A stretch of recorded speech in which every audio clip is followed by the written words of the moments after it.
Hello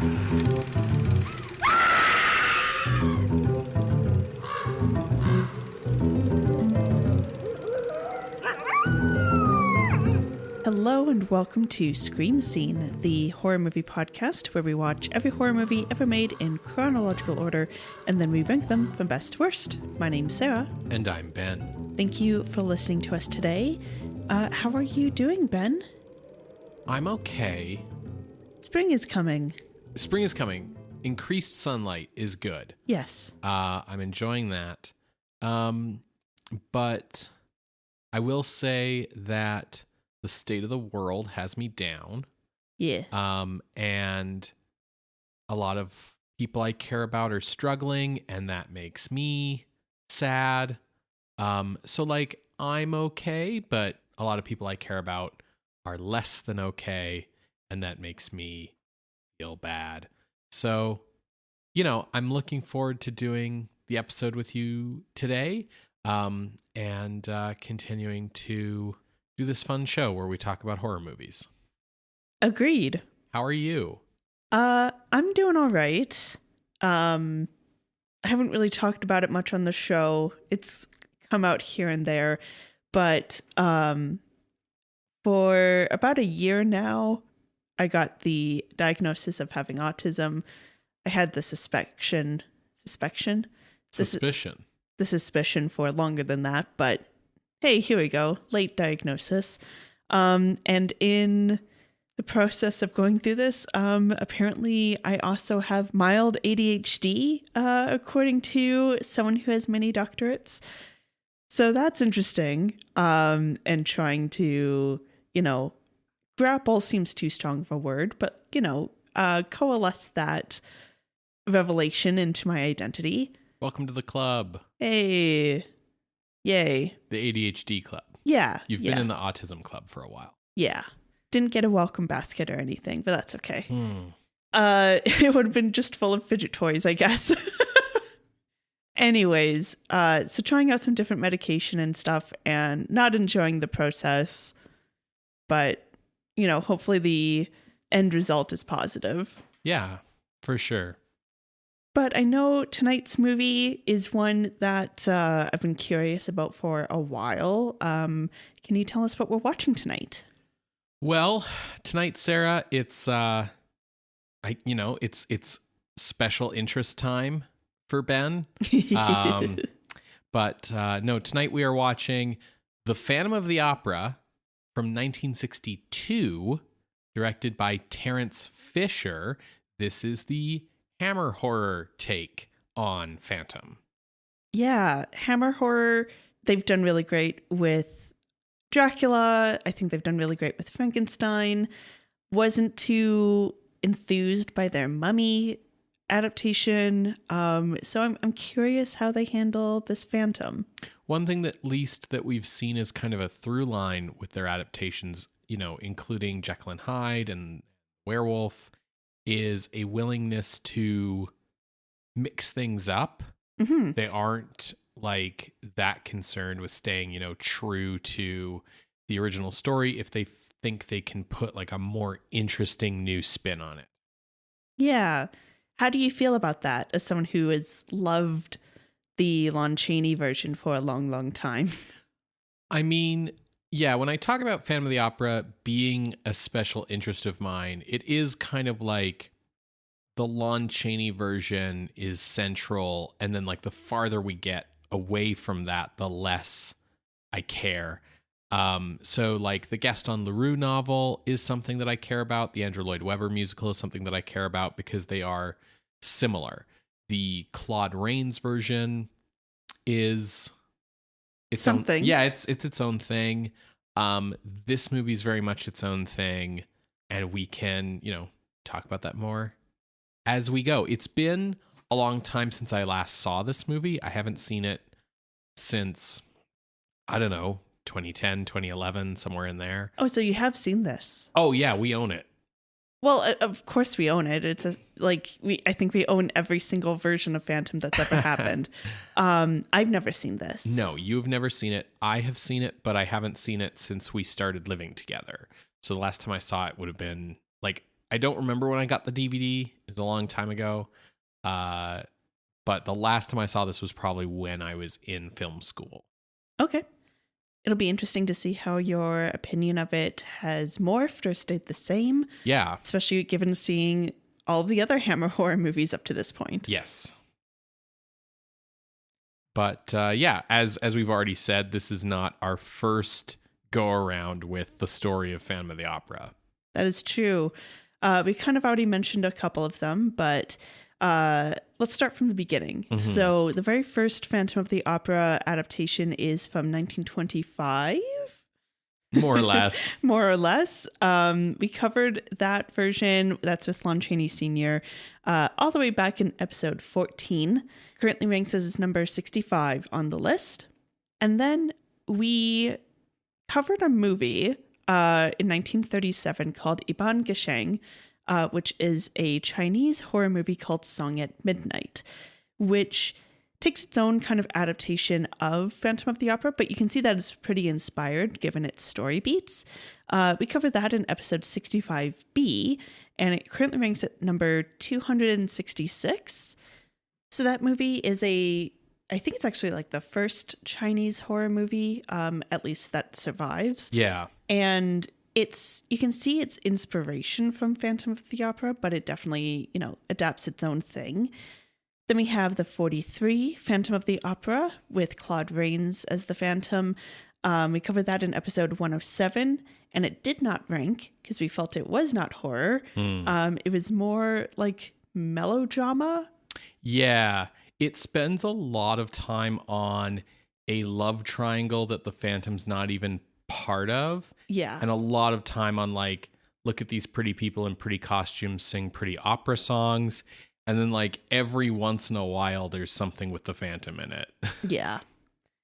And then the honorable mention is 1944's The Climax. Now, it is its own thing, but in production, it was designed to be a sequel to the 43 Phantom of the Opera. It has its own like opera stuff, but it ends up being its own thing. So that's why it's an honorable mention. We covered that in episode 124, and it ranks as at number 208. So it did manage to be a horror movie, but not a Phantom of the Opera remake, but it's an honorable mention. So far, nothing's come close to the Lon Chaney version. Correct. Yeah. And I think that's because like it's probably the closest adaptation. Oh, yeah, for sure. I think like Andrew Lloyd Webber's musical is close as well, but like in terms of film, yeah, Chaney's Phantom is kind of the closest. To kind of cast our minds back all the way back to the novel, because, this is a whole new version. I want to see how Hammer Horror handles the original source material, if they do at all. Let's cast our minds back to around 1909, 1910, France with Gaston Leroux, the author. Now, Phantom was published in a serialized form and then gathered as a novel in 1910. And part of that serialized nature means that it has a lot in it. Now, the novel itself is set in Paris in 1880s and follows a haunted opera house and an up-and-coming engineer named Christine, who believes that the ghost of her father is training her, but actually the opera ghost is a man named Eric, who has kind of taken refuge in the basement of the opera house. Now this opera ghost, Eric, he ends up bringing Christine down into the catacombs to be his like full-time student, and you'll only sing for me. She is kind of enraptured by this in that very gothic fashion, but when she ends up taking off his mysterious mask, sees that he is fully deformed and is very freaked out by this. Ultimately, he agrees to let her go back to the surface world, but she has to wear a ring of his to show that, she belongs to him. And it's also in this way that she has to like pursue her career, but she can't be like in love with anyone else. Now, She has this childhood friend and also kind of love interest named Raoul. And once she is kind of released back to the surface world, she confides in Raoul what's happened, and they come up with a plan for their escape. But it will happen, their escape will happen like the night after their next performance. The Phantom finds out about this plan, kidnaps Christine using a falling chandelier as a diversion, kidnaps Christine back into the basement, and Raoul, with a character who's known as the Persian, go down into the catacombs to try to rescue her. Christine convinces Eric to let Raoul and the Persian go after falling into like a torture chamber.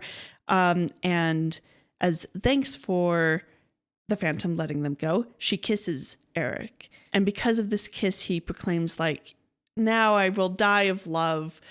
This is so much for my heart to handle. So I will let you guys go. But you have to promise to come to my grave on my death day to honor me. So Christine and Raoul, they end up getting married. They do go and honor the Phantom on his death day at his graveyard. And we learn from the Persian what Eric's backstory is, which is basically Eric was deformed at birth. He would go to the circus to try to make a living, and that's where he learned a lot of his magic tricks and illusion tricks. His father was in the construction business, which Eric learned about, and so Eric ends up being like subcontracted to help build the Opera House foundations, and that's where he kind of establishes his little hideout down there. So that's the novel. Obviously, there's a lot more to it than that. I'm just trying to cover the basic beats here. Yeah, just the basic overview, because as Sarah said, this is a melodrama. This is a mystery thriller. This is a serialized thing. So there's a lot of other characters and a lot of other ins and outs and a lot of other flashbacks and tons of other stuff, you know, and cliffhangers and bizarre things that don't make sense. But in the broad overview, that's Phantom of the Opera. Yeah. Now with the 1925 version, we're still set in Paris, and ultimately like streamlined the book into a movie. They removed the relation to the dad's ghost. Like it's like maybe mentioned, but there's nothing about like a backstory where Christine's dad was a violinist. Like the finished product that gets seen no longer has any mention of that. They do mention that Raoul and Christine are childhood friends, but other than that, it's just that they are love interests. And the biggest change is that it ends with a mob that goes to attack Eric, and then he gets thrown into the Seine. Yeah. A little more action-packed, and a lot of that complexity, even if it was shot, eventually got cut out. Exactly. Yeah, as we talk about in that episode, there are many versions. Actually, if you want to like learn more about that, for some bonus material for last October, we talked with Ben about a new reconstruction of the Phantom that he was doing for work. And he talks about the different versions from the 25 to the 1929, the silent versus sound versions, all of that. So go listen to that. Yeah, that reconstruction debuted with a new organ score played live last November. It was a big success. Yeah. It was a big hit, just as a follow-up to like that Patreon interview, because that was done in October, kind of leading up to it. But yeah, I spent a lot of hours deep in the Phantom mines, up to my elbows in Phantom. And yeah, it was a big success. I'm really proud of how it all turned out. Now, conversely, the 1937 version, which is that Chinese version, it's set in Shanghai. And like I said, it's more like inspired rather than an actual adaptation. There's a ghostly voice who tutors the male lead of this traveling theater troupe. And that ghostly voice turns out to be an actor that was pretty famous, but everyone thought was dead because he had gone into hiding after his romantic rival sprayed him with acid. And by the movie's end, that actor gets to face this rival in the present day. Again, streamlined synopsis. The 43 version with Claude Rains puts us back in Paris and really follows Claude Rains as Claudine, who is our Eric Phantom character. He is a violinist and an implied father of Christine, but Christine doesn't know. He is kind of ghost paying for her vocal lessons, and then he's laid off, and he ends up believing that like the only way that he's going to get money is publishing this opera of his, and he believes that it's getting stolen, so he goes to attack that publisher, ends up getting acid in the face in the process, and goes and hides out below the opera house and tries to threaten people to try to make Christine a star, ends up kidnapping Christine to say like, fuck it, you'll only sing for me. He gets unmasked just as Raoul and the other love interest come underground to try to save Christine. There's a cave-in and Claudine gets crushed beneath that cave-in. And Christine and her two love interests get out scot-free, and she ultimately chooses her career instead of either one of the two men. As we said, not really horror. It's an interesting version of Phantom. It definitely brings back that father aspect, but ultimately is like, it's a fine movie. It's like cool, but not like a favorite.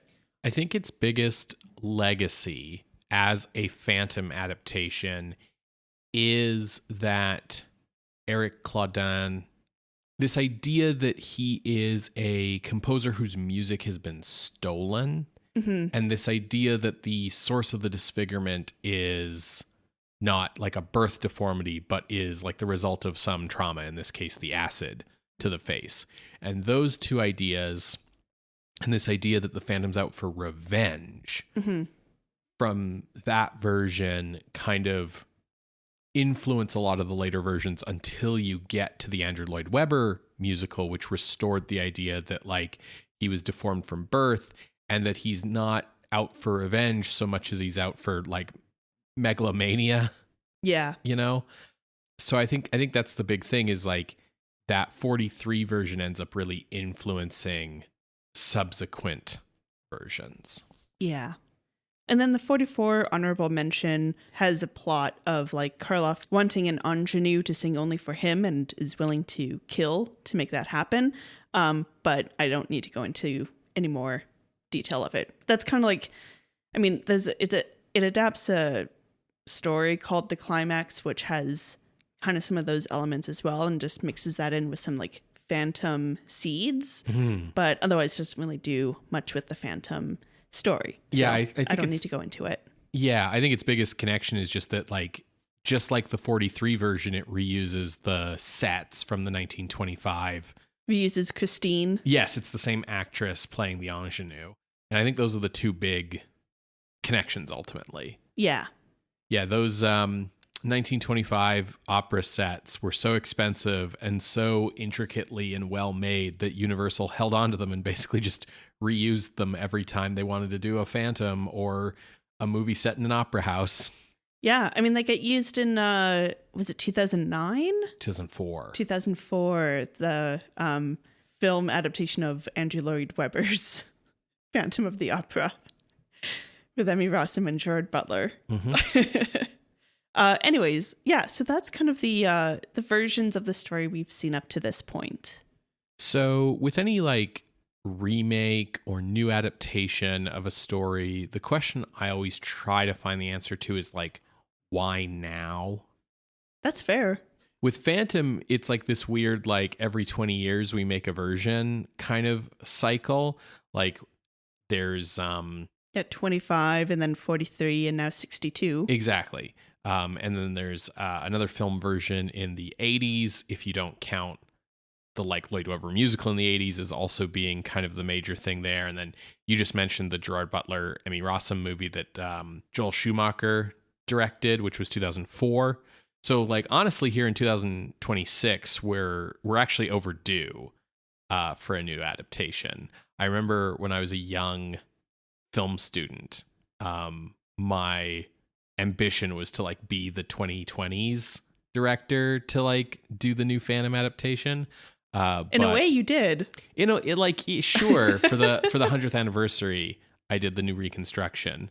But yeah, for me to actually do like a full-scale Phantom adaptation now would require my career to undergo some very massive changes very quickly. But in this case, I think you can trace the why now question to 1957, when Universal International released Man of a Thousand Faces, a biopic of Lon Chaney Sr., starring James Cagney as Lon Chaney, also starring Robert Evans as Irving Thalberg, which is just like a funny bit of irony because Irving Thalberg was the head of production at Universal back in the 1920s, and Robert Evans quit acting to become the head of production for Paramount. Fun. Later in the 1970s, he oversaw a string of hits, including The Godfather and many other films. Now that film, Man of a Thousand Faces, highly romanticized Chaney's life, as most biopics of that vintage did. And it also featured exceptionally subpar recreations of Chaney's makeup as kind of like inexpressive full face masks. But to be fair, they don't know how he did it. Right. But that movie did serve to reawaken interest in Chaney and his films among the general populace. And by 1959, versions of Chaney's Phantom of the Opera were playing on television. Fairly easy to do so, as Universal had been negligent and allowed the rights to the 25 version to lapse in the early 1950s. So, 1943 version, Universal still owns copyright on that to this day. 1925 version is public domain. Yeah. So seeing this renewed interest in Phantom of the Opera, Universal decided to embark on a new remake, and they decided that rather than producing it themselves, given Hammer's success with Horror of Dracula and Curse of Frankenstein, they would contract Hammer to make the film, and then Universal would distribute. Sure. I mean, that makes sense to me. Mm-hmm. They did a similar deal for The Mummy. Yeah. Because there really isn't source material for The Mummy beyond the old Universal movies, right? Now, this project was first announced in 1959, and though Hammer signed a U.S. distribution deal with Columbia in 1960, the studio was still allowed to produce 2 pictures a year for another distributor. So Phantom would be one of those in this case. Meanwhile, Hammer producer Anthony Hines was approached by Hollywood movie star Cary Grant, who expressed interest in appearing in one of Hammer's horror films.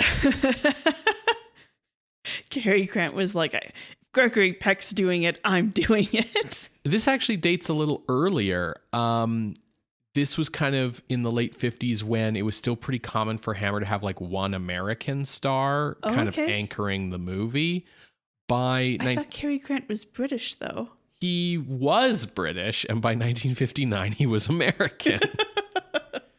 By 1962, Hammer's kind of moved away from that. Like Peter Cushing and Christopher Lee and Oliver Reed are like big enough that they can just hold down the movie themselves. But in the late 50s, this was still kind of the case. So yeah, Cary Grant said, hey, I want to be in one of your horror movies. And the only project Hammer had going that Hines could think of that might suit Grant was Phantom. As the Phantom? As the Phantom? I could see him being Raoul. So, well, but by this point, like 1959, this is like North by Northwest era Cary Grant. He's fully he's old. Yeah, he's fully in his Silver Fox persona, right? Yeah. So Hines wrote the script to this version of Phantom with Cary Grant in mind. However, Grant ultimately turned the project down, which didn't surprise Anthony Hines, as he never seriously thought that Grant would go through with it. I think, Hines knew that ultimately Cary Grant probably wouldn't do it for Hammer's amount of money, and probably wouldn't do it once he read the script and saw like what a Hammer horror movie script is like. Like, I don't know. He just didn't really ever have a lot of faith that this was really going to happen. But he wrote the script with Cary Grant in mind because that's what he was asked to do. Yeah. However, I will say that due to the role being written for Grant, the character of the Phantom was made much more sympathetic than ever before. We've kind of seen an arc of the Phantom getting more sympathetic with each adaptation. Like, I feel like this sympathetic elements in Chaney's version come through because of his performance. Yeah. 43 is like full on, you should sympathize with this guy because, we get to see his full backstory of like how he gets to this point. So yeah, definitely.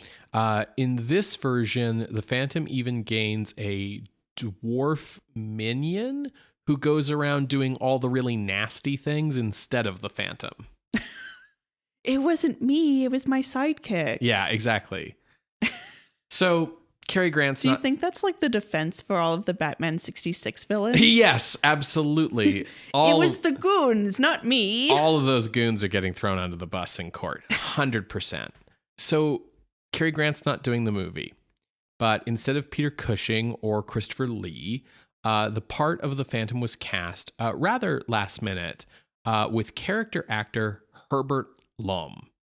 So Herbert Lom was born Herbert Charles Angelou Kuhachevich ze Schuder-Pakaru. Good thing he shortened it for show business. Yes.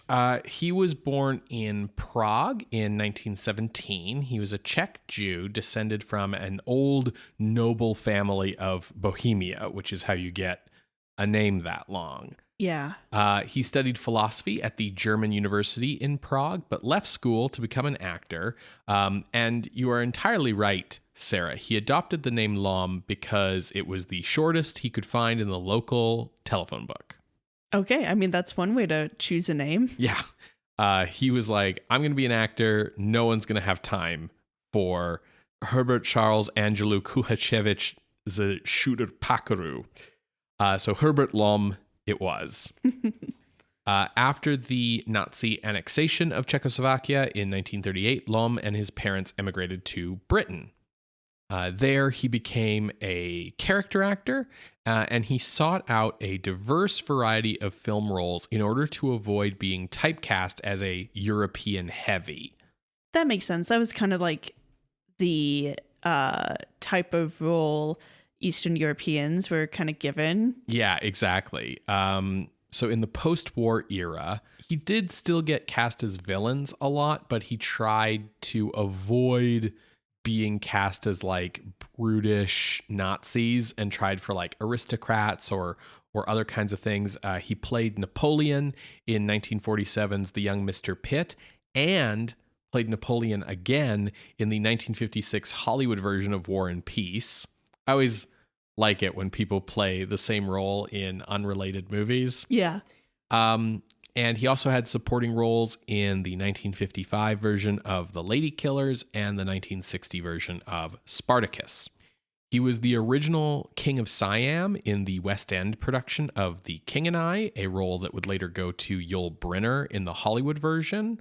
And in 1961, he portrayed Captain Nemo in Columbia Pictures' Jules Verne adaptation, The Mysterious Island, which featured special effects by Ray Harryhausen. This would have been his largest role so far.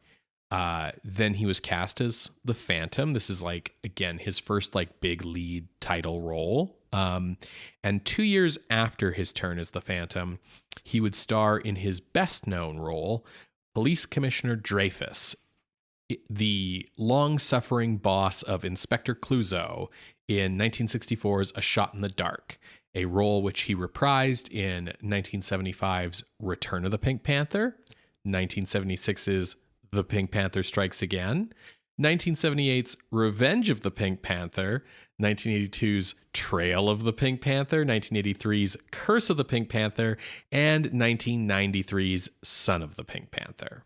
Okay. Commissioner Dreyfus is definitely the role that I know Herbert Lom from the best. It's the first thing I ever saw him in. I grew up watching the Pink Panther movies as a kid. They are some of my favorite comedies. So when I first ran into this version of Phantom, I was probably somewhere between 14 and 16. And Herbert Lom as the Phantom of the Opera was a wild casting choice from that perspective. Yeah, but that comes later. Exactly. In actual fact, at this point, he was known for being villains, not for being a comedian, or even a comic villain, which is what he often is in the Pink Panther movies. So that incongruity would not have been apparent to audiences of the time. Now, while Lom's portrayal of the Phantom was praised by a lot of the crew of the film, with many remarking that he brought a new feeling to the picture than Peter Cushing or Christopher Lee would have done, Lom was largely unhappy in the role. He felt that he did not get enough to do because, as I mentioned, the role was written for Cary Grant, and there's a dwarf minion who goes around doing all the fun stuff. And he also derided Hammer's cheapness. Now, as the picture was shot in England, it did not utilize Universal's Phantom sets. Instead, it was shot at Bray Studios, where a lot of Hammer films were set, and also on location at Wimbledon Theatre, which was built in 1910 and stands in the story in place of the quote-unquote London Opera House, which in real life is the Royal Opera House, which was built in 1858, as Hammer's version of the story relocates the action to London. So at one point in filming on location at Wimbledon Theatre, Lom was asked to bash his head against a real stone pillar because he was told Hammer couldn't afford to make a fake one of rubber. Lom refused, and so production took half a day to make a rubber pillar, and Lom was deemed difficult by the producers. Wow. Okay. Very much he was told kind of a well, Christopher Lee would have done it kind of thing. Peter Cushing would have done it. I doubt that they would have. Yeah, I guess it's good to point out also that Hammer put a lot of money behind their early Gothic stuff. So Frankenstein, Dracula, but as the hits came, they put less and less money in. I think we talk about that in the Curse of the Werewolf episode as well. Yeah. Now, there was a lot of money spent on this production at the end of the day, however. It initially was budgeted for £200,000, and the price tag kept going up throughout the production. Over 100 musicians and chorus were hired for the shoot. And I'll talk a little bit about this later, but an opera was written.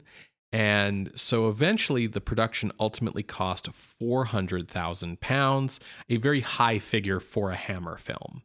Yeah, that's doubling. How did Universal handle that? Because they're the ones who are ultimately paying the price tag.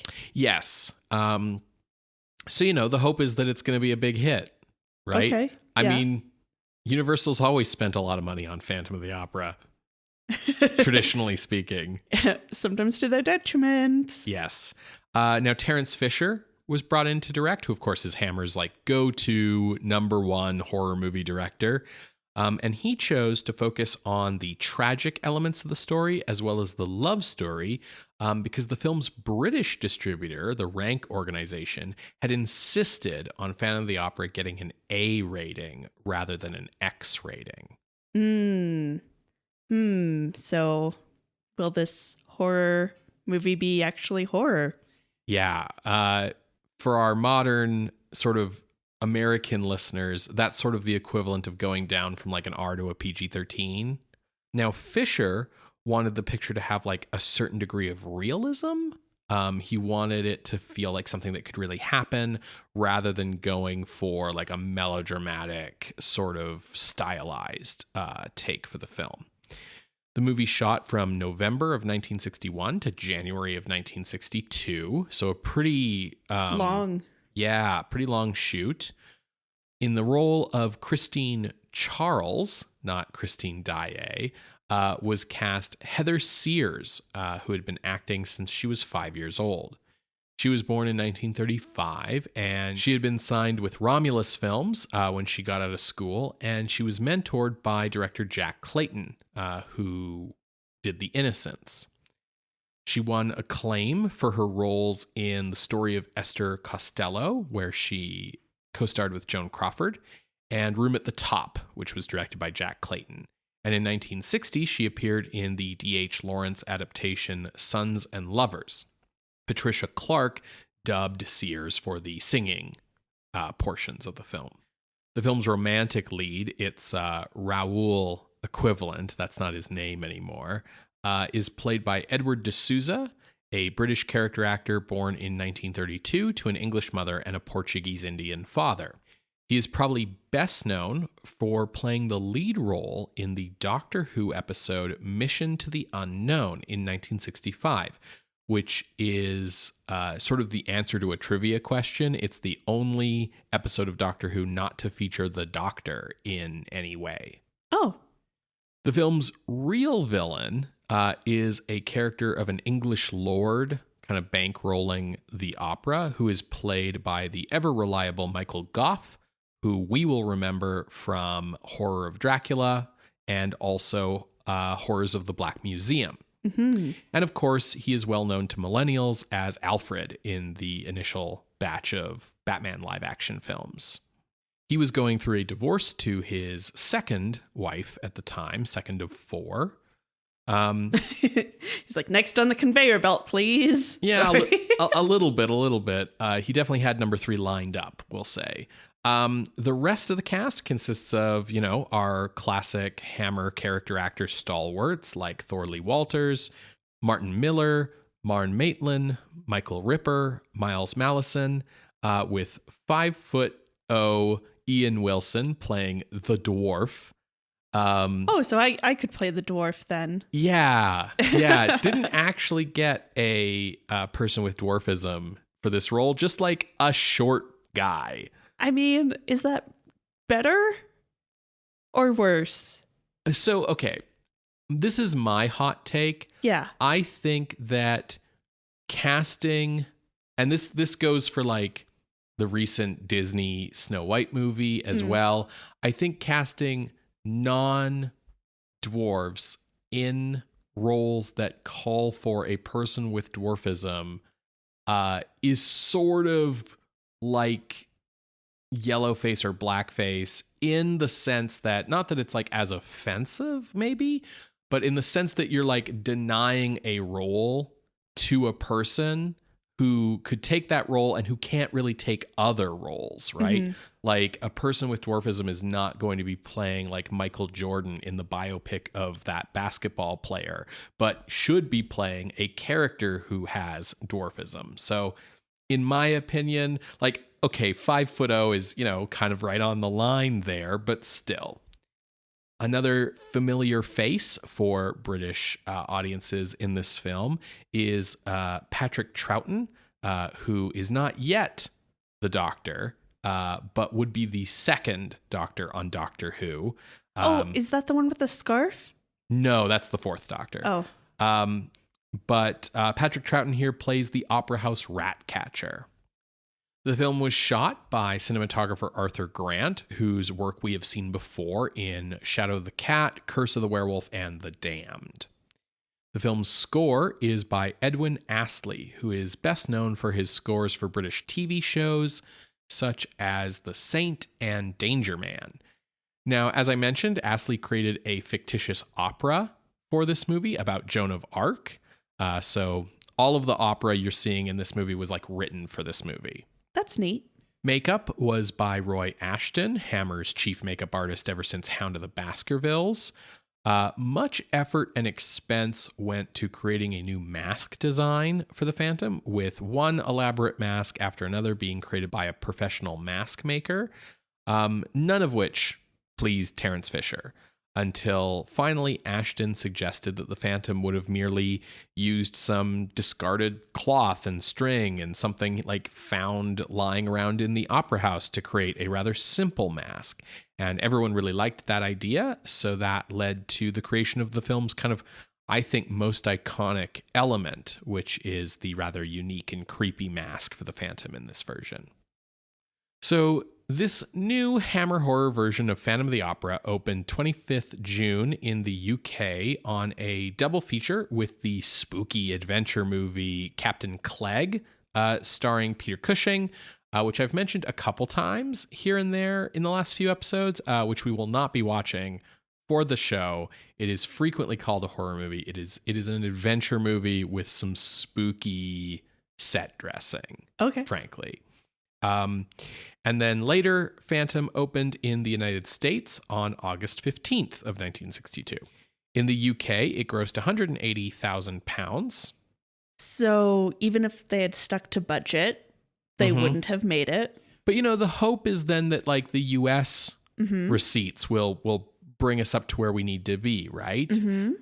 So it did not fare much better in the US. It definitely lost money. Critics called it absurd, a real disappointment, pretty dull, does nothing to erase old-timers' memories of the earlier versions, half-baked, and Terence Fisher's direction was called misguided. Oh, dear. The picture's failure would lead Fisher to stay away from Hammer for the next 2 years, making a Sherlock Holmes film in Germany with Christopher Lee as Holmes. Okay. Yeah. That's unfortunate. But hey, maybe we'll, reappraise the film. Maybe from a modern lens, it's good. The look on your face says no. It's been a while since I've seen it. We'll find out. Yeah, we'll find out. How are we watching this? The Phantom of the Opera is available from Universal Home Video on DVD and Blu-ray in the 8-film Hammer Horror franchise collection. And you can rent it on iTunes, YouTube, and Amazon Prime. So, folks, if you'd like to watch along, you can find it on our YouTube playlist, which you can find at our website, screamscenepodcast.com. You're going to hear a brief musical interlude, and when we come back, we will discuss The Phantom of the Opera from 1962, directed by Terence Fisher. See you on the other side, everybody.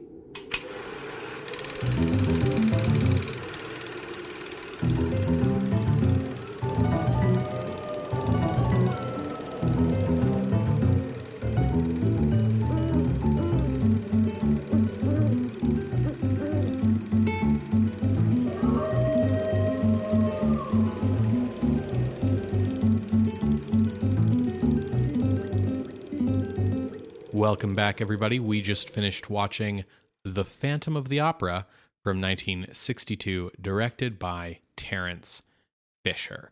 Sarah, what did you think? Little disappointed. It's fine, but I'm disappointed in this movie as a Phantom adaptation, as a horror movie. Yeah, I don't really know if the people behind the scenes had a shared vision of what the purpose for this movie was. Yeah. What about you? So I actually really liked this time around until the ending when it all falls apart. Yeah. Which I'll talk about certainly more later. But this time watching this movie, I liked it more than I remembered liking it. Until the ending, which is just as bad as I remembered it being. Okay. Did you like it more because of your appreciation for horror? Did you like it more because of your appreciation for Hammer? I think it's probably from like doing the show and seeing all the Hammer movies and seeing all the horror movies and everything kind of like leading up to this. And also there's like a weird thing that happens when you get really into something. So when you first get really into something, I think that it is natural if you don't love just like the first version of it that you were exposed to, right? If you're not like the kind of person who's like, well, Roger Moore's the best James Bond who will ever be James Bond and my mind cannot be changed because he's who James Bond was when I was 10, right? There's that kind of person. If you're not that kind of person, then I think the other way fandom often begins is like you seek out authenticity. And you seek out like, oh, the original version of the thing is the pure version and thus the best version. So like Timothy Dalton's the best James Bond because he's the most like the Bond in the books, that kind of thing. And then I think once you've like really been in a fandom for a very long time. And this happens to movie critics, and it happens to food critics, and it happens to music critics, where normal stuff stops appealing to you and you want stuff that's really different and novel.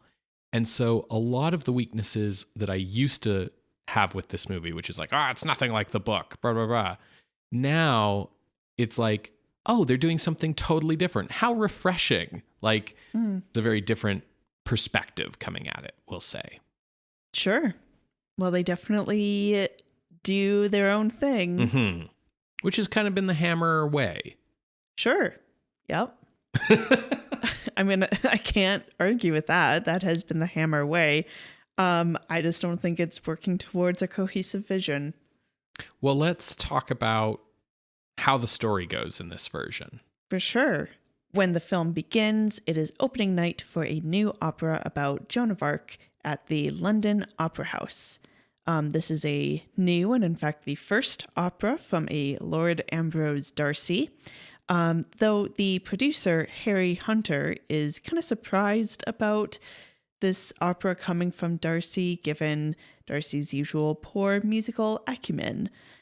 Now, in the lead up to Curtain Call, we see some weird happenings and goings-on, including some missing music for the conductor, a sabotaged timpani, and the lead actress being haunted by a mysterious figure. All of this culminates in a man being hanged and falling on stage during the first monologue. First aria. Aria. Is that like a monologue but for singing? Yeah. Okay. So yeah, that happens. And so the curtain comes down, the show is postponed, and the female lead has left. She's like, I'm never singing again. That was too fucking traumatic. So casting begins for someone new. Enter Christine Charles. She nails her audition, and in fact, so much so that Lord Darcy invites her to dinner. She goes into the wardrobe room to meet with the other members of the chorus, because she was a chorus girl, and she hears a mysterious voice that we know to be the Phantom, telling her that I'll tutor you in your singing, and beware Lord Darcy, don't go to dinner with him. So she ends up going to dinner, and in fact Lord Darcy's like, the dinner was great, and now for a private tutoring session at night in my apartments.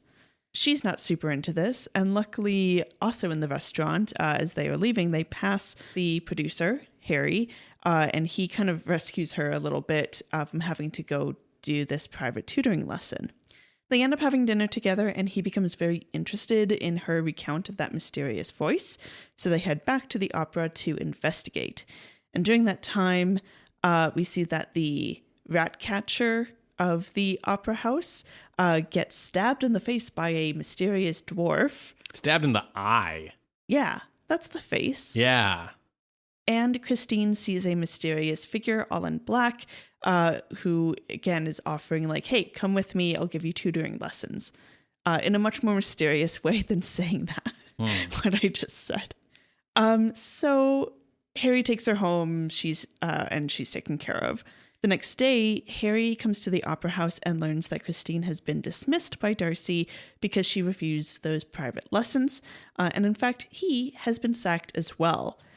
He goes to check on Christine and ends up chatting with the landlady because he notices some errant musical notations in some of the decor, and the landlady explains oh yeah, that was from a previous renter of mine, Professor Petrie. He left some of his stuff here, these musical pages, and so I just sometimes use them in collage and decor.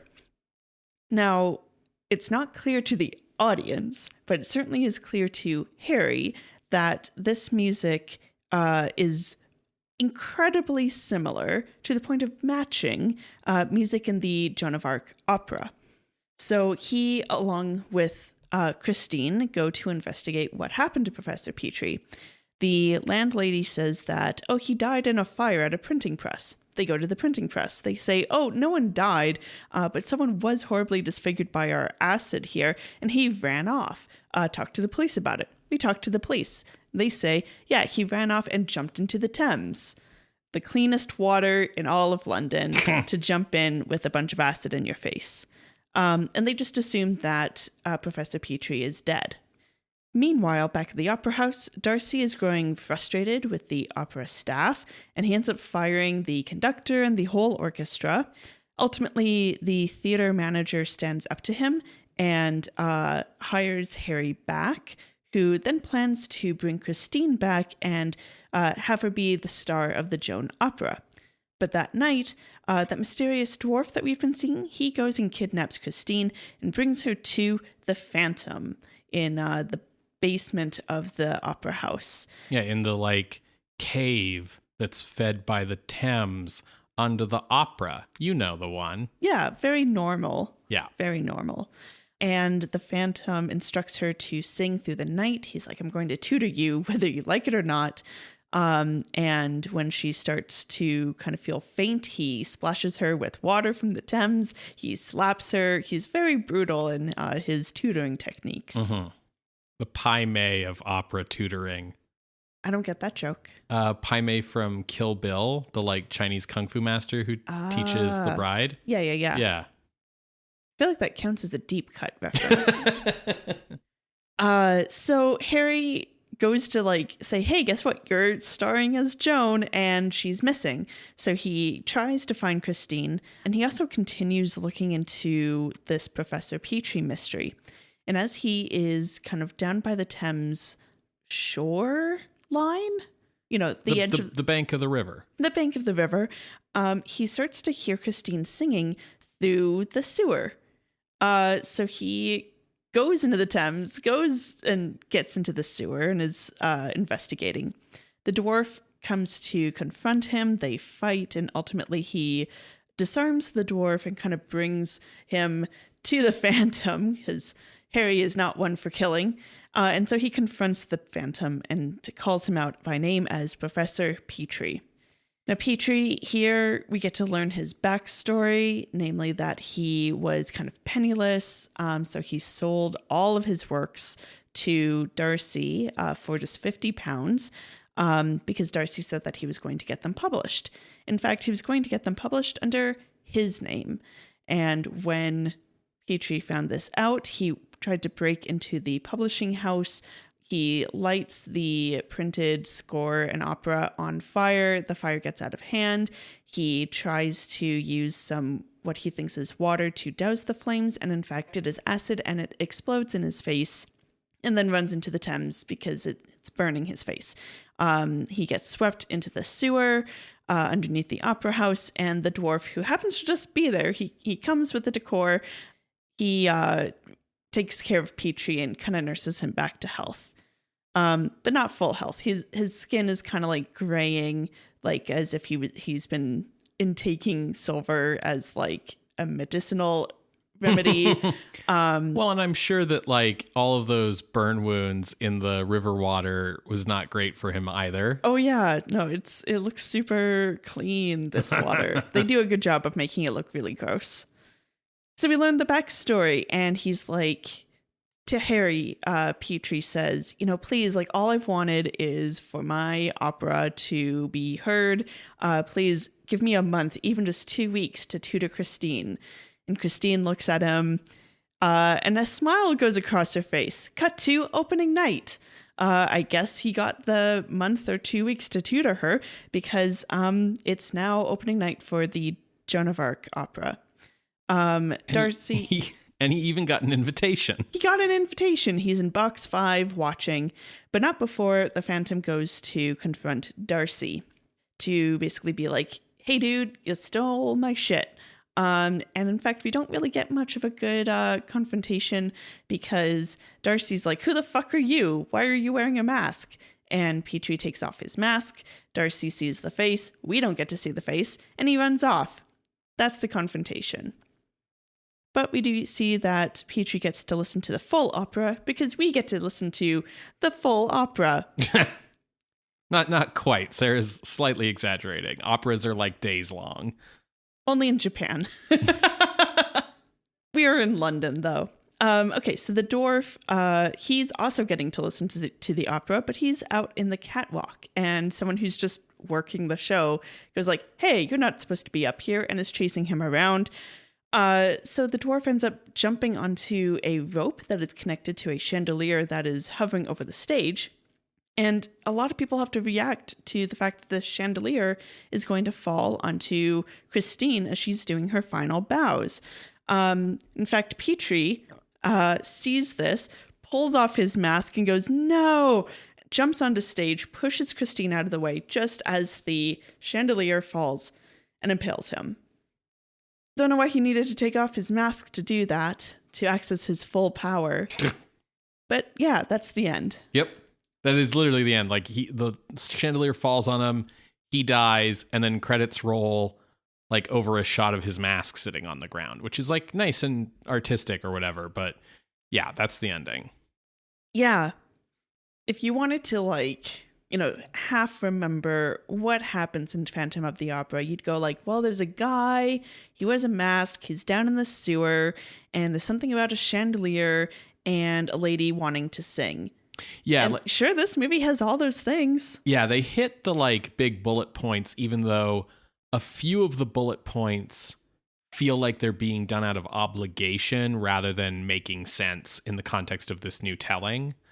And definitely out of order, which like in and of itself, like I'm not a purist, like you can do things out of order, but like a lot of the things that connect it to Phantom feel like they're done out of obligation rather than making their own story. And I also feel like the effort that they put into making this Joan of Arc opera, which you can tell they put in a lot of effort. We get whole songs. We got all these costumes. We got all these people on this tiny little stage. We have the orchestra. Why?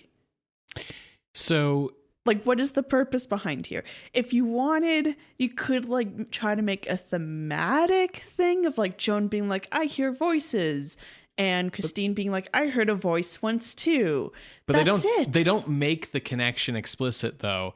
And without even getting into what I think about the movie, the Joan of Arc opera is a major pet peeve of mine. Yeah.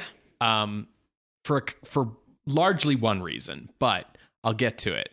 I will say one issue with Phantom of the Opera adaptations from the very beginning, even in the silent version where you can't hear people sing, is this idea that like, well, we're at the opera, so we should get to hear some opera singing. Like, obviously Christine singing is a big part of the story, and her, amazing voice, which by the way, great reason to always have your actors dubbed by real opera singers if it's a plot point that they have to be one of the best singers of all time. But like, okay, it's in the plot, so we need to hear how she sings. We need to hear if she's better or worse than the previous prima donna. Like, I get it. But there's often a feeling like we're seeing more opera than we really need to, because there's some sense that I guess a certain portion of the audience is going to come to enjoy the opera stuff. Certainly in the 1943 version, that was a problem. Like, the 43 version feels like an excuse to hear these lead stars sing in these fun costume opera sections, and the Phantom's just like a plot stringing that together, right? Mm-hmm. Ultimately, I think Andrew Lloyd Webber ends up solving this issue better than most by making it a musical, so that like we get to hear them sing all the time and we don't have to spend like a ton of time on the operas. Although he does have like scenes that are scenes from the operas, but they're, to be honest, like kind of clever parodies of operas, and they're kind of fun. But my big problem with the Joan of Arc musical is that this movie is set in like 1900. Yeah, London. Yeah. So, do you know who the bad guys are in the Joan of Arc story?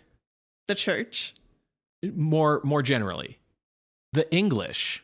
It's a war between England and France that she fights, right? Yeah. So culturally speaking, Joan of Arc was not viewed as like a heroic character in England. And in fact, most of like Joan of Arc's wider value as like a heroic character outside of just like the point of view of French Catholics happened after World War One, because she became a symbol of like resistance against an invader.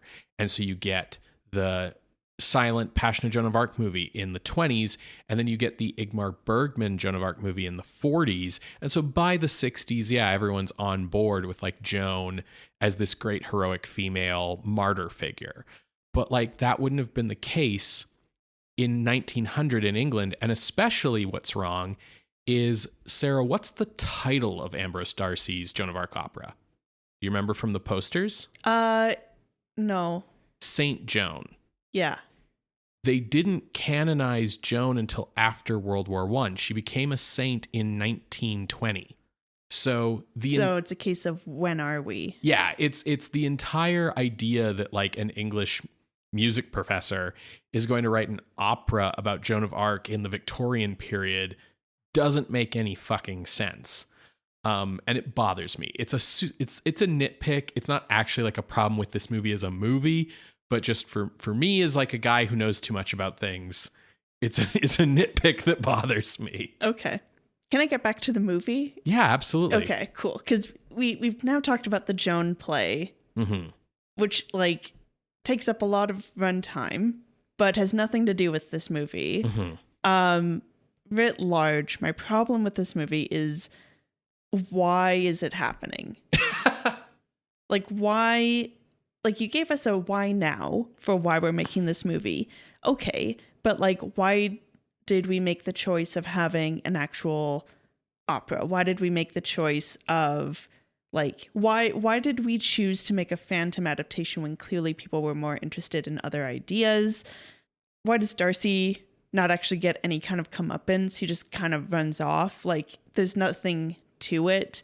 Why do we have to wait until the very, very end to see the mangled face? I know it. Why? Because we're not wanting to scare the audience. We want this to be rated A for everyone.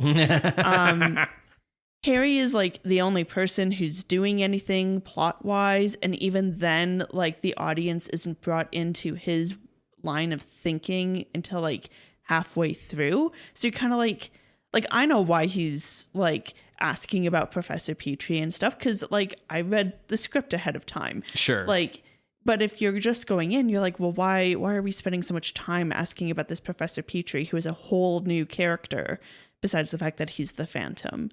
Like, I know that folks in 62, well, actually, no, you were saying that it was playing on TV, so people know the story. Yeah, although that would be the 1925 version, and this story is definitely taking more from the 43 version in terms of having the Phantom have this backstory as a musician and with the etching acid in his face and all of that. Yeah, that's fine, but like, I also am like, why does Christine agree to get tutored by this guy who like minutes before was slapping her for like not continuing to sing for 24 hours? Like, I don't, like, she's basically a sexy lamp, just kind of gets taken from here to there by the other characters. Even the dwarf and his killing have like no purpose. Yeah, there's a lot of stuff that doesn't add up in this movie.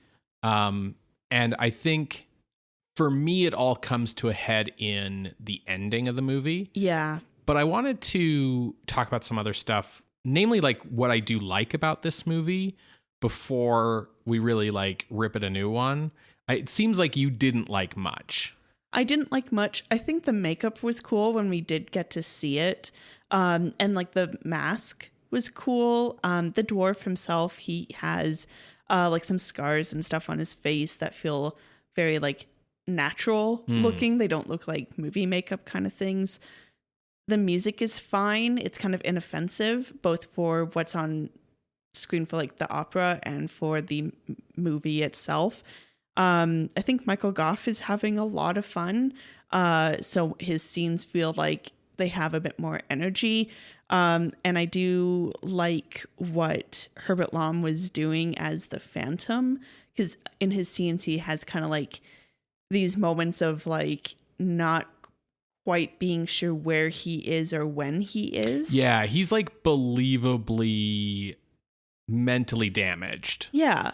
And I liked his performance of it. I feel like he should have gotten to do more. Yeah. I feel like as soon as Cary Grant was out, you should have just gotten rid of the dwarf character. Like, it doesn't make any sense. Okay, so here's something that I think. I think based on how little the Phantom actually is in the movie, I have to think that the role intended for Cary Grant was not the Phantom, but the romantic lead of Harry Hunter. The character seems much more in line with the kind of person Cary Grant plays. Yeah. And he is the lead of the movie in terms of like Plot. forwarding the plot. Yeah. He's the hero in a much bigger and more direct way than the Rowell equivalents usually get to be. I think the answer on like a lot of your whys is something I both like and dislike about the movie, which is something I do like about the movie is I think if you free yourself from being true to the book and you're just looking at the Phantom of the Opera story from like first principles and you're going to retell it the way they've done with Dracula and Frankenstein and so on, you can really simplify a lot of things. The book, as we said in the intro, has like a lot of tangents and extraneous characters and things going on because it was designed as like a mystery thriller serial. Once you simplify the book, there's a lot of stuff you don't need to do anymore. And a lot of clever choices, I think, were made in telling this version of the story. But it leaves you with some iconic parts of the story that are now like vestigial appendices, but they still have to be here because that's what makes Phantom Phantom. And then, yeah, like you said, they feel really out of place. I think that what this movie succeeds at mostly is being a better version of this version of the story than the 1943 version. Sure. Like if we're telling the version of the story where the Phantom is a put upon composer out for revenge, this does it better than the 43 version. Some of the smart choices that I like in the way this movie tells the story is that the arc for Christine succeeds by starting us at the beginning of it rather than like the middle, like in the 1940s version where she's kind of like already a star singer. And a lot of versions start with her like she's already been getting lessons from the Phantom for a while. It's nice in this version to see like her start from the humble beginnings and her whole arc through the story. I think the movie does a really good job of economically establishing the threat that the Phantom already poses right at the start, where it's like, yeah, this whole production's had problems and people are already whispering about the Phantom. You know, when the lead actress gets threatened in her room, you know, she goes to Harry and she says, I saw him. Like people have already been talking about this guy. There's already stuff going on. I also think, and you seem to disagree with me on this, but I think this is really the first Phantom movie to genuinely go for a full horror atmosphere, at least in a lot of the opening sections of it, with jump scares and like creepy ambiance. And I really liked the score, the non-diegetic score, which actually to me felt very modern because it utilizes a lot of like deep bass tones for the creepy sequences to like put you off balance rather than like big dramatic stings.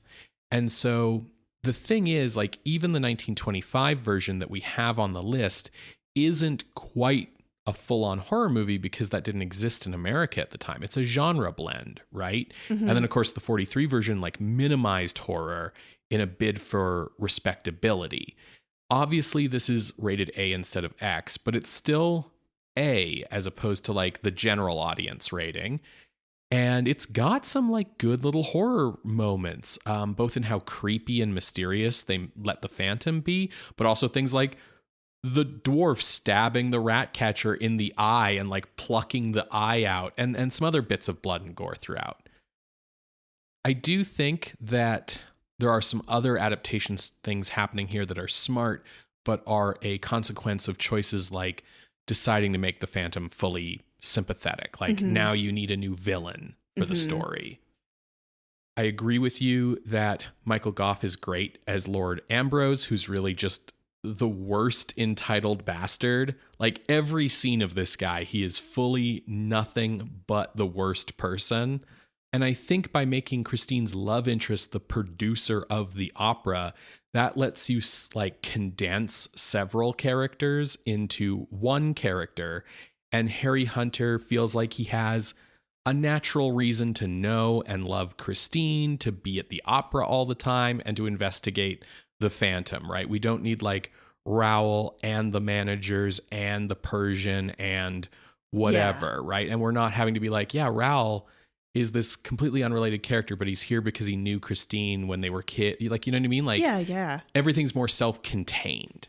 Another major improvement on the 1943 version is keeping the Phantom's motives and history a mystery that gets to be gradually resolved, which allows the story to maintain like a creepy atmosphere and keeps you interested. Whereas in the 1943 version, they showed you everything linearly in like, not in real time, but like in chronological order, so that it just took you forever to get to the Phantom of the Opera being in the movie called Phantom of the Opera. It was very like Surf Dracula vibes. Yeah. I also think it's really interesting to have a version of the Phantom whose only interest in Christine is as a singer. Yeah. Right? There's no father stuff. There's no romantic stuff. And by doing that, I think they, again, simplify the story. And they also help Petrie be more sympathetic, I think, because there's no creepy, like, sing in my opera and also fuck me, like, stuff going on. But I think one of the issues with simplifying the story is that people forget that one of the reasons Gaston Leroux's Phantom novel is so weird is because of how much of it actually came from real life. Yeah. Right? So, like, the Paris Opera really did have 5 underground levels where a dude conceivably could hide out and play the organ without anyone fucking noticing. And he really did have like a big water cistern under it. Like, that's real. There really was a mysterious Persian who hung around the opera all the time. There really was a massive chandelier in the auditorium, and it really did fall one time and kill someone, like, et cetera, et cetera. Whereas once you like take this movie out of the Palais Garnier and put it somewhere else, there's a bunch of things that don't work anymore. It's like trying to do Hunchback of Notre Dame not at Notre Dame, right? Yeah, I completely agree.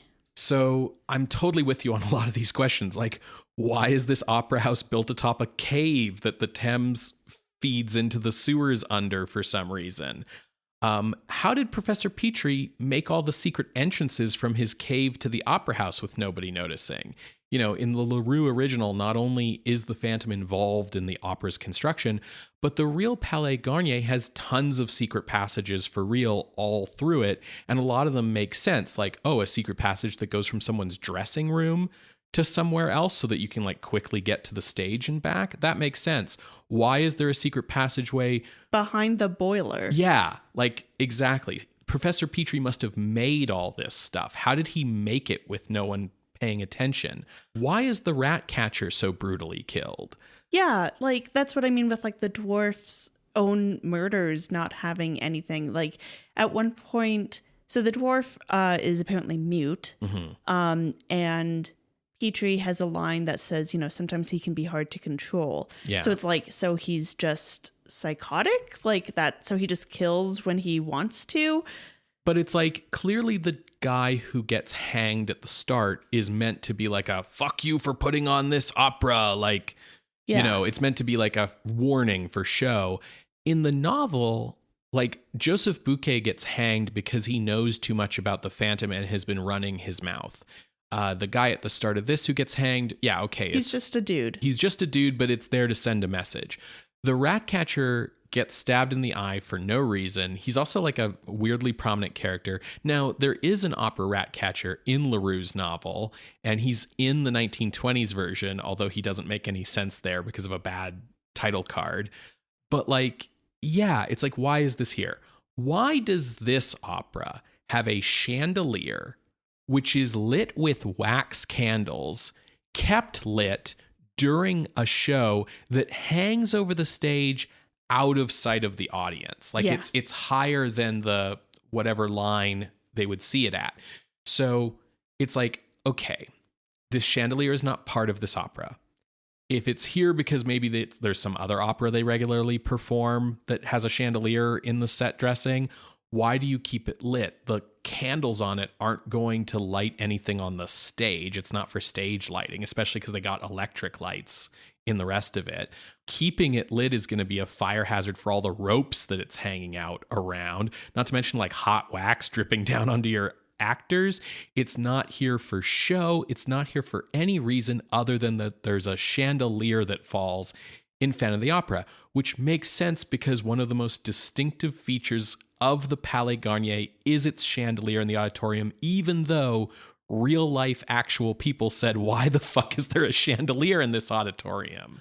Yeah, there are just so many things in this movie that are, as you said, vestigial elements that allow it to qualify as an adaptation, yet there's not enough like connection for the reason that they are here in the story they are telling. Yeah. That's why I'm like, why are we doing this? Why are we supposedly doing a Phantom adaptation when it does not feel like anyone was actually interested in doing a Phantom adaptation? Or like the things in the story that these filmmakers have latched on to be interested in are stuff that was first introduced in the 1943 version. Mm-hmm. So we're kind of moving further and further away from the original story and keeping these elements. And that, again, leaves you with these vestigial things. Like the dwarf sucks because, yes, he enables the Professor Petrie to be more sympathetic by having kind of plausible deniability about the crimes. But then it means that like all Herbert Lom gets to do as the Phantom is stand around ominously and play the organ. I do agree with you that he does a good job at what the movie gives him, at being this tortured soul. Mm-hmm. He gets one really good shot in the movie that's like him getting to watch his opera at long last, and we see him like cry through the one eye hole that his creepy mask has. Like, great stuff. Honestly, I could forgive all of this nonsense if the ending didn't suck as much as it does. It really sucks. Because, like, you know, one of the reasons why Sarah harped on, like, we get to see the whole opera of Joan of Arc is because I think the main reason the ending sucks is it feels like someone came to Terence Fisher and said, okay, you've reached this point in the story. You now have this much film to finish the entire story. It's about 2.5 minutes worth. Go. Because the ending feels super fucking rushed. And it's like the writers painted themselves into a corner and weren't smart enough to figure out how to get out. Or at least the way I could see of them getting out of it would have needed another 20 minutes on the runtime. Like this needed to be a full 2 hours, not 80 minutes. Because they made this Phantom so sympathetic. And they made Harry Hunter like super reasonable and smart. And there's no love triangle between him and the Phantom and Christine. So there's no reason for Harry to hate the Phantom. So when Harry Hunter figures out that the Phantom was Professor Petrie and he was screwed over by Ambrose, like it makes sense that Harry would be like, oh, okay, well, with that in mind, let's put on your opera. You can totally train Christine. We want her to be the best singer she can be. Now that you've told us the story and explained everything, it'll probably be under better conditions than the weird shit you were doing with her earlier. Absolutely, you can attend the opera in Box 5. This totally makes sense. But that means there's no climax. Like, it's like that meme that you see online where like people accidentally solve the plot of a movie too early. So we need a new climax for the final act. In fact, what we need is a final act, which this movie doesn't really have. And so in place, we get the final act of the Joan opera. Right, exactly. We get to see she gets sentenced to getting burned by the trial in full operatic mode. As you pointed out, Ambrose, our villain, doesn't get much of a comeuppance. And not only is it super rushed and it's not really anything because it's just he saw a scary guy and ran away, but he doesn't even know who the guy is. So there's no revenge here if he doesn't know, like, yes, it is I, Professor Petrie, who you fucked over. Like, no, it's just like, it's me, Spooky Face Man. And then, as you very rightfully pointed out, why the fuck does he need to take his mask off to swing down? I feel like they only made that choice because somebody thought, You have to save getting to see his face till the end because that's what everyone's waiting for. Except that, like, you get to see fucking Lon Chaney's face midway into the movie in the original Phantom. And if we're talking about when it narratively has the most power, if Ambrose's entire comeuppance is you had to look at a dude's gross face once, we should see it too. Yes. I was so disappointed that we only get to see the back of his head. Yeah. I was like, what are we doing here? That's the moment the audience should have seen it. And it's because the movie doesn't want to scare us. Yeah. What should have happened here is, like, the whole reason Harry goes after the Professor Petrie mystery is because he hates Ambrose and is like, there's no way Ambrose fucking wrote this, right? So Harry should have come back to Ambrose, who's now, like, everybody hates him because he fired everybody, right? Yeah. He should have come back to Ambrose and been like, I'm threatening to expose you. I know Professor Petrie wrote this shit. You need to let me rehire everyone and do everything exactly the way I say with Christine. Otherwise, I'm going to expose that you didn't actually write this. And then Ambrose should have been like, oh, Petrie's still alive? Cool. I hate that guy. I'm a British lord. Go to the police. Be like, yo, the dude who's been murdering everybody is down here in the cellars. Because that's the other thing. Like, a bunch of people get murdered in this opera house, and, like, yeah, they postponed the show, but we never see the cops around investigating what happened to any of these people. No, and even the dwarf gets off. Yes. You know, he's just hanging out. He's sad that his friend, the Phantom, has died, but he's the one who murdered them. Yeah, so you could have had a whole climax with, like, Ambrose manipulating the police to set up a trap for the Phantom when he's watching the opera in box 5, and then that makes the Phantom go like, oh, they're all against me. It was all a betrayal. I'm gonna, you know, have the chandelier fall and go down into my lair, and now everyone has to, like, chase him and have the mob and all of that stuff. And it could have worked even with how sympathetic this Phantom is, because you made Ambrose so shitty, but you would have needed another 20 minutes in the movie, right? But they were already double the budget, Ben. Yes, exactly. Because they needed all of these extras and all of this music for this unrelated play. Okay, speaking as a guy who was involved in commissioning a composer to write a score for his new restoration of Phantom of the Opera, that shit costs money. Sure, and people should be paid handsomely for that talent, but I don't see why we needed it for this movie. And then it's like, okay, so they come up with some last minute things to throw a climax in at the end of this movie, but, like, why the hell is the dwarf even watching the show from the catwalk? Like, shouldn't he be with his friend in box 5? Right, exactly. Like, if Petrie got an official invitation and is fine, Maybe like, he couldn't see over the banister. I don't know why. Get him a box. Why, once he's getting chased by the stagehand, why jump onto the chandelier? Again, why do they have that chandelier? The ultimate feeling you're kind of left with is that this movie ends, but does not have an ending. Yeah. Yeah, and, like, it's just a big question of why. Who is this for? Yeah. Because it's I think it, like I said, I think it has some horror stuff in it, but then it kind of faffs about too much. I think, like, I hear what you're saying about the spooky atmosphere, but as soon as Harry starts to, like, legitimately investigate what happened to Professor Petrie, spooky's out the window. It's like, it's not even like a thriller or police procedural or anything, because an audience member who doesn't know the connection, they haven't read the script ahead of time, they don't know why he's talking about Professor Petrie. Like, there's no clear thing where Harry says this music is what's in the opera. Like, we have to infer it. I think you're right that, like, an intelligent audience would put that together, but I think the reason they'd put it together is because the movie's almost relying on you to have, like, enough of a memory of the 43 version to be like, I see where the story's going, but not enough of a memory of the 43 version to be like, this story doesn't make sense. Yeah, it just feels like they rushed the script. Yeah, I think they needed a longer movie to resolve everything that they're doing. Like, ultimately, that's the trade-off if you're doing a musical, which, if you're going to put so many arias into your movie, it basically becomes a musical, whether it technically is or not.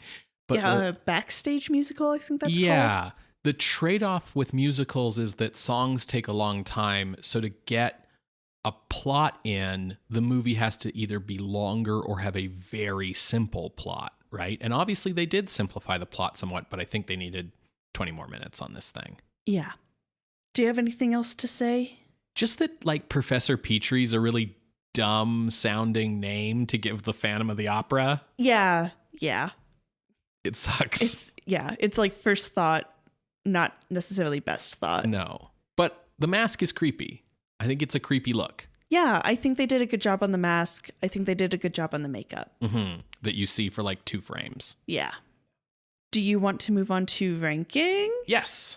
Okay. I don't have a spot picked out because I don't think this is horror. Oh, I think this is horror. Okay. I do think this is what I mean about like appreciating this movie more, having done this show and like seeing all the Hammer movies leading up to this and seeing all the horror movies leading up to this is like, and even having the context of the 43 version not being horror, I think this is much more horror than the 43 version was.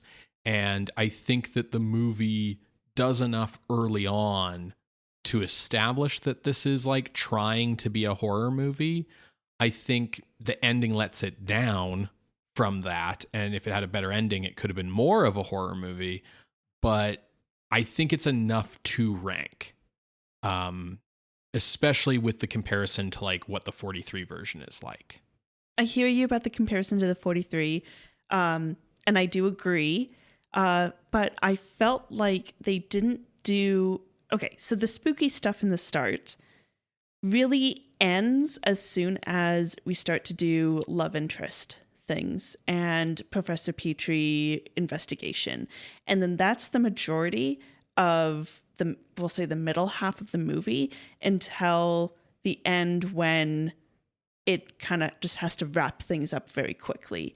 Like, it feels like it's more interested in telling their version of who Professor Petrie is than about some kind of like spooky gothic thing of people in the sewers, of who is this man behind the mask, of secret passageways. Even the mystery of Professor Petrie is like, the landlady is like, yeah, he died in a fire at the printing press. And the printing press is like, yeah, well, he didn't die, but he is dead. Probably. He jumped into the Thames. And the sergeant's like, yep, that certainly is what happened. Like, everyone's just confirming what happened. I don't know. I do like the way that the investigation is kind of like an A to B to C thing where everyone has a slightly different version of the story and we're kind of have that feeling of narrowing in on the truth. I think that the best stretch of horror movie in this is after Harry brings Christine back to the opera to be like, show me where you heard the spooky voice. And the cleaning ladies run into the rat catcher who freaks them out. The rat catcher freaks Christine and Harry out. Then he gets brutally murdered.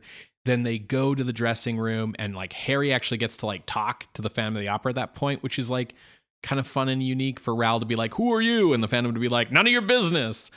And then like, you know, there's that whole like crazy sequence where like Harry gets pulled away and then the Phantom appears at like the top of the stairs and is like, Christine, and then Christine faints and the Phantom's like, I'm leaving now. Like, I really like that whole bit. I think that the mystery of the man behind the mask is, I think, maintained by the fact that it is a mystery rather than the 43 version, which is just, here's the story of this poor violinist that we get in order. And I think the movie does a good job of keeping Petrie scary and spooky by the fact that, like, he's not just this put upon guy. He's kind of gone nuts.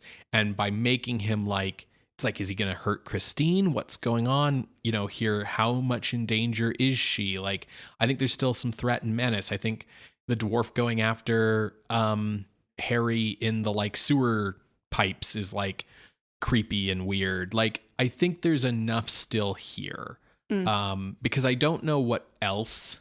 Like with the 43 version, it just kind of becomes like a costume drama. Yeah. I'm not really sure, you know, even with like Ambrose's comeuppance that he got scared by this face that we don't get to see at that point, But like, again, a bad horror movie is still a horror movie. I think the focus here is still on, here's a bunch of stuff that's going to scare the audience, even if there's a lot of other stuff that Terence Fisher has decided that he cares about more. When they are going into the opera to investigate that voice, we get what feels like 5 minutes of them interacting with the cleaning ladies, going like, what did you find in your garbage? I don't know. What did you find in your garbage? To distract these ladies, I will tell them that I lost a diamond ring, and they will all scurry off. And you said, as we watched it, why are these people even here? Oh, yeah. There's definitely like a feeling in this movie of, oh, here are a bunch of people who are in the cast. You have to find parts for all of them, which is weird because that's not how movies work. That's how like high school drama plays work. But yeah, there's like a lot. Like, it's so clear how they went over budget when it's like every single minor character gets like a 5-minute scene. Like, hey, here's them having like some comedic interactions with their cab driver for like ever and ever, you know? And I just feel like that detracts so much from a goal of scaring the audience. They're here to entertain the audience for sure. They're here to entice them with a bit of mystery and a lot of romance, but they are never trying to actually scare the audience, because if so, we would see the face when Ambrose is scared. I disagree with saying they're never trying to scare the audience, because I think they are trying to spook us out at the start. I think like the murders and the like start of the movie builds like a really strong atmosphere. I think like seeing like an eye get gouged out. I think there's a lot of stuff in here that contextually is like, this is what a horror movie is in 1960s Britain. I think that we get away from it, and there's a lot of like, well, we're going to go do this now for comic relief or whatever to lighten the mood and come back. I think the movie gets confused. I think the rank organization saying it had to be an A and not an X definitely hurts it. I think the other thing that I feel in this movie that I was starting to kind of feel with Terence Fisher in like Jekyll and Hyde even was, I think he's not interested in directing horror movies anymore. Yeah, I would agree with that. Like, I think this is still a horror movie. I think there's horror stuff still in it, but it's sort of, the horror stuff that's here is also kind of like the chandelier, in that there's a feeling that it's here out of obligation because that's what he's been hired to make. But ultimately, he feels like he's ready to move on to other stuff, right? Well, to your point, even poor, bad horror movies are horror movies. Because I do agree with you about like the horror being one part of those vestigial elements. And I think this ends up feeling a lot more like it's at least trying to be a horror movie than the 1943 version did, where the 1943 version felt like it was embarrassed of horror movies. Yeah, no, like I agree with where we have the 43 version of like not being ranked. I don't think that just because that's not ranked means that we should rank this. I hear you. I disagree. I think this should get ranked. Well, where were you thinking? So clearly I liked this more than you did. I was just disappointed. But I still felt like this, like at best, this is middle of the road, you know? So the range I had picked out, my ceiling was 122, which is The Black Room, because The Black Room is like legitimately good at being disturbing.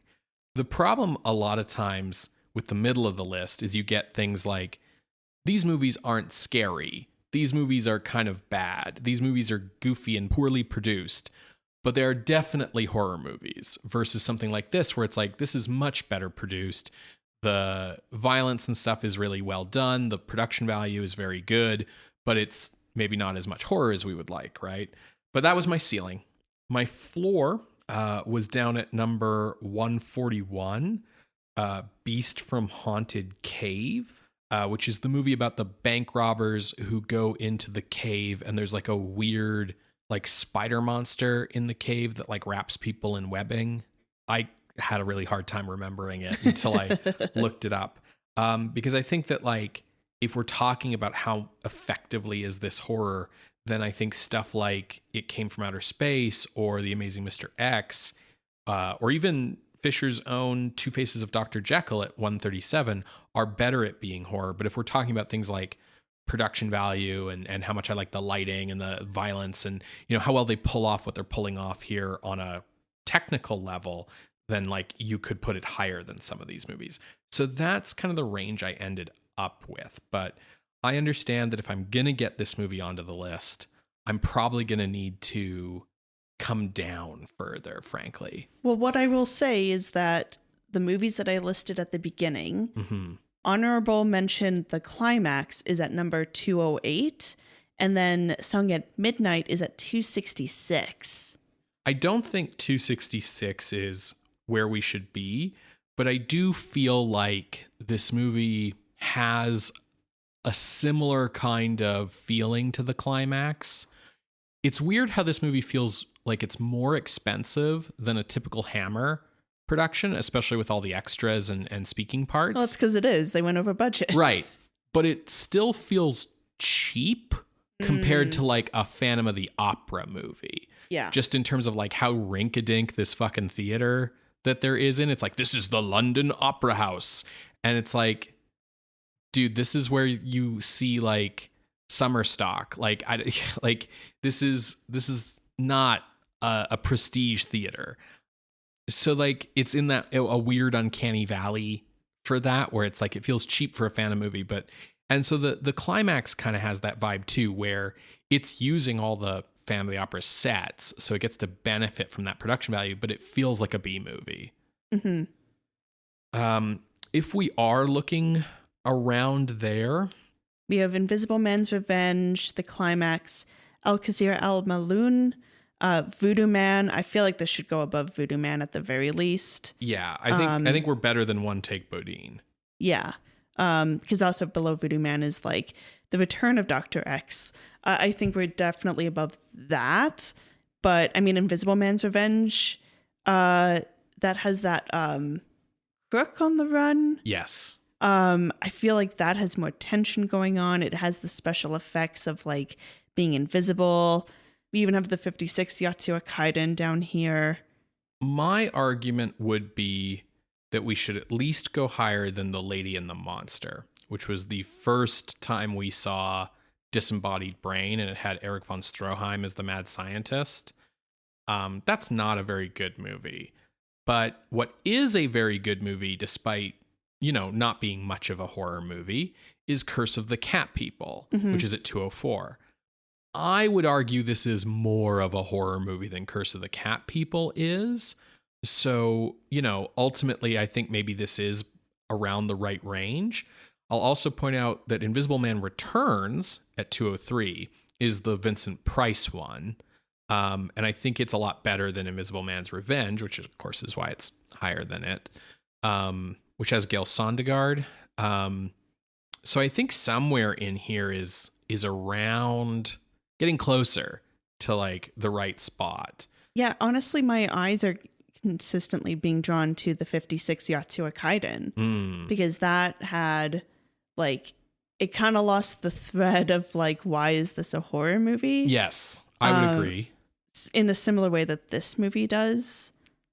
Would you be all right with putting this above that Yatsuya Kaiden, but beneath Curse of the Cat People? I would honestly prefer that because I feel like Curse of the Cat People is more consistent in its spookiness. Yeah, like I think this is arguably more of a horror movie than Curse of the Cat People, but Curse of the Cat People kind of knows what it is and knows what it's doing and has like a distinct and clear artistic vision and message behind it. Whereas like, I think even though I liked this movie better than you, I will agree that it feels unfocused. It feels like we're just sort of putting some ingredients together that we know go in this soup, but we're not really interested in making this soup. Yeah. Yeah. I like this. Okay. Then entering the list at the new number 205 is The Phantom of the Opera from 1962, directed by Terence Fisher. An excellent example of how a bad ending can break your whole fucking movie, honestly. Yeah. Yeah. Well, folks, if you would like to see this list, you can go to our website, screamscenepodcast.com. There you can find links to the other movies we have mentioned today, as well as our appeals box. If you would like to contest this ranking or even just the ranking of this movie, you can drop us a line through our Ask box on Tumblr. You can reach us over email at screamscenepodcast@gmail.com or chat with us on Blue Sky or on Patreon. Scream Scene updates every other Wednesday on SoundCloud. You can subscribe to our show through its RSS feed and therefore get it on basically any app that you use to listen to podcasts. If you want to help out the show, head on to those apps, leave us a rating, leave us a review, a thumbs up, a subscribe, all those good things on all those platforms that help the algorithm pay more attention to us and help other people find the show. Or you can cut out the algorithm altogether and help other people find the show by just telling them about the show. Let your coworkers, your friends, your family, people at the bus stop. Your enemies. Let your enemies know about the show. We'll take all comers. Word of mouth is the best way for podcasts to grow their audience. If you really appreciate what we do here and would like to give us a hand financially, you can do that at patreon.com/Scream Scene Podcast, where you can become a patron of the night for as little as $1 a month. Patrons at $1 get thanked on the show. At $5, they get thanked on the show and get access to bonus audio that we produce. Patrons at the $10 level get thanked on the show, get the bonus audio, and get bonus writing that we do. There's a whole huge backlog of cool stuff to go find and discover at patreon.com/Scream Scene Podcast. So, Ben, what are we watching next week? Next week, Sarah, we are back to Italy for a new film by Freda. It's The Horrible Secret of Dr. Hitchcock. Oh, Alfred? That's probably why they picked the name. Yeah. It sort of feels like Freda's attempt to copy Franco and the awful Dr. Orloff. But we will see when we see it next week. Okay, see you then, creatures of the night. Bye. Bye.